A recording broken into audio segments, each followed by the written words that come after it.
Assalamualaikum, welcome back to Zena's vlog. അപ്പോൾ ഇന്ന് നോക്കുന്നത് വെറും 5 ഇൻഗ്രീഡിയൻസ് വെച്ചിട്ട് നമുക്ക് നല്ല ക്രീമി ആൻഡ് ടേസ്റ്റി ആയിട്ടുള്ള ചീസ് കേക്ക് വീട്ടിൽ തന്നെ ഉണ്ടാക്കാം. അപ്പോൾ അതിന് ബേസായിട്ട് വേണ്ടിയത് അരാറൂട്ട് ബിസ്ക്കറ്റ്. അല്ലെങ്കിൽ ഈ ഡൈജസ്റ്റീവ് ബിസ്ക്കറ്റ്, എനിക്ക് ഡൈജസ്റ്റീവ് ബിസ്ക്കറ്റ് അവൈലബിൾ അല്ലാത്തതിനെ കൊണ്ട് ഞാൻ അതെടുത്തത് ഞാൻ മുന്നൊരു വീഡിയോയിൽ പറഞ്ഞിരുന്നു. അപ്പോൾ എനിക്കത് അവിടെ അവൈലബിൾ അല്ലായിരുന്നു, അതുകൊണ്ട് ഞാൻ ഈ ബിസ്ക്കറ്റ് എടുത്ത്. ബട്ട് ടേസ്റ്റിനൊന്നും ഒട്ടും കോംപ്രമൈസ് ഇല്ല. ഭയങ്കര എന്താ പറയുക, നല്ല ടേസ്റ്റി ആയിട്ടുള്ളൊരു ഡെസേർട്ട് തന്നെയായിരുന്നു. ഞങ്ങൾക്ക് പെട്ടെന്നൊരു 10 മിനിറ്റ് കൊണ്ട് തന്നെ നമുക്ക് ഈ സാധനം സെറ്റായി കിട്ടും ഫ്രീസറിൽ വെച്ചാൽ. പെട്ടെന്നൊരു ഗസ്റ്റൊക്കെ വന്നാൽ നമുക്ക് ഉണ്ടാക്കാൻ പറ്റുന്നതായിരുന്നു. അങ്ങനെ അത് നന്നായിട്ട് ആ ബിസ്ക്കറ്റ് നന്നായിട്ട് ഫൈൻ പൗഡറാക്കി എടുക്കണം. കാരണം അതാണ് ഇതിൻ്റെ ബേസ്. ഒരു ബേസിനെ കറക്റ്റ് നല്ല ഫൈൻ പൗഡറാക്കി എടുത്തതിന് ശേഷം അതിലേക്ക് നമ്മൾ ബട്ടർ മെൽറ്റ് ചെയ്ത് ഒഴിക്കുകയാണ് ചെയ്യുന്നത്. അപ്പോൾ ഇതിനെ നന്നായി ഫൈനാക്കി എടുത്താലേ നമുക്ക് കറക്റ്റ് ലെവൽ ചെയ്യാൻ പറ്റുള്ളൂ. അപ്പോൾ നന്നായിട്ട് ഫൈനാക്കി എടുക്കാൻ ശ്രദ്ധിക്കണം.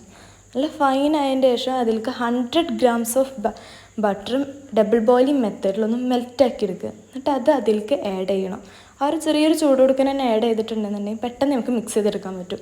ഫസ്റ്റ് ചെയ്യുമ്പോൾ ഒരു ചപ്പാത്തി മാവ് ഉണ്ടാക്കുന്ന ഒരു ടെക്സ്ചറായിട്ട് നമുക്ക് തോന്നുക.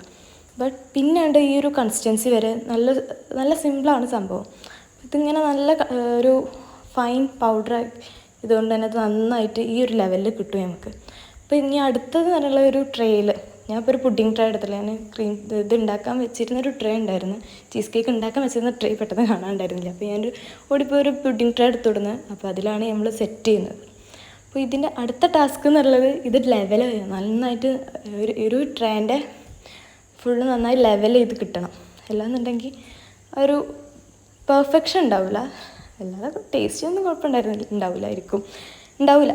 അപ്പോൾ ഇത് നന്നായിട്ട് പ്രസ് ചെയ്ത് കൊടുക്കണം. കാരണം ഇതാണ് അതിൻ്റെ ബേസായിട്ട് വരുന്നത്. അപ്പോൾ നമ്മൾ നന്നായിട്ട് ഇതിനെ പ്രസ് ചെയ്തിട്ട് ഒരേ ലെവലിൽ ഇതേപോലെ നന്നായി പ്രസ് ചെയ്ത് വെക്കണം. അല്ലാന്നുണ്ടെന്നുണ്ടെങ്കിൽ ക്രീമും ഒക്കെ കൂടി മിക്സായി പോകും. അപ്പോൾ ക്രീം ഉണ്ടാക്കാൻ ആവശ്യമായിട്ടുള്ളത് ക്രീം ചീസും പിന്നെ വിപ്പിംഗ് ക്രീമാണ് നമുക്ക് ആവശ്യം. ഇത് ക്രീം ചീസ് നന്നായിട്ട് ബീറ്റ് ചെയ്ത് ക്രീമി ആക്കി എടുക്കുക. അപ്പോൾ അതിലേക്ക് ആവശ്യത്തിന് വിപ്പിംഗ് ക്രീം. ഇപ്പോൾ വല്ലാണ്ട് മധുരം വേണമെന്നുള്ളവർക്ക് ഐസിങ് ഷുഗർ ആഡ് ചെയ്യാം. ബട്ട് ഞാൻ അധികം മധുരം വേണ്ടാന്ന് വിചാരിച്ചിട്ട് തന്നെ ഐസിങ് ഷുഗർ ആഡ് ചെയ്തിട്ടില്ല. ബട്ട് ഈ മധുരം ഓക്കെ ആയിരുന്നു ഞങ്ങൾക്ക്. അപ്പോൾ ഇത് സെറ്റായി ഒഴിക്കുന്ന വീഡിയോ എടുക്കാൻ പറഞ്ഞു. ഇതിപ്പോൾ സെറ്റായി. ഇനി ഇതിൻ്റെ മേലേക്ക് വേണ്ടിയത് നമുക്ക് ഒരു ടോപ്പറായിട്ട് നമുക്ക് കുറച്ച് ഡാർക്ക് കോമ്പൗണ്ട് നന്നായി മെൽറ്റ് ചെയ്ത് ഒഴിക്കുക. അപ്പോൾ ടേസ്റ്റൊക്കെ അടിപൊളിയായിരുന്നു. കഴിക്കുന്ന വീഡിയോ എടുക്കാൻ മറന്ന്. അപ്പോൾ നെക്സ്റ്റ് വീഡിയോയിലാണ്. അതായിരിക്കും. ബൈ.